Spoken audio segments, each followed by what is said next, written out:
Hi, నా పేరు శనవర పద్మనాగేశ్వరరావు, retired DSP from ముయ్యూర్. నేను కుమ్మర శాలివాహన సంక్షేమ సంఘానికి అధ్యక్షుడిగా కూడా ఉన్నాను. ఈ మధ్యకాలంలో నేను ఆర్ఎంకే టీవీ లైవ్ ప్రోగ్రామ్స్ చూడటం తటస్థించింది.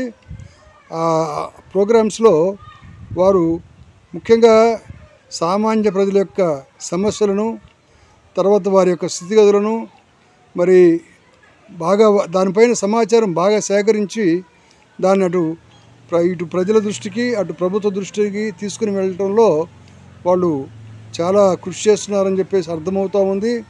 కాబట్టి వారి యొక్క ఈ సామాజిక సేవలో ఆర్ఎంకే టీవీ యాజమాన్యం మరింతగా భవిష్యత్తులో మరి ముందుకు పోవాలని చెప్పి ఆశిస్తూ దసరా పండుగ సందర్భంగా సిబ్బందికి, యాజమాన్యానికి అందరికీ కూడా నా యొక్క హృదయపూర్వకమైనటువంటి శుభాకాంక్షలు తెలియజేస్తున్నాను.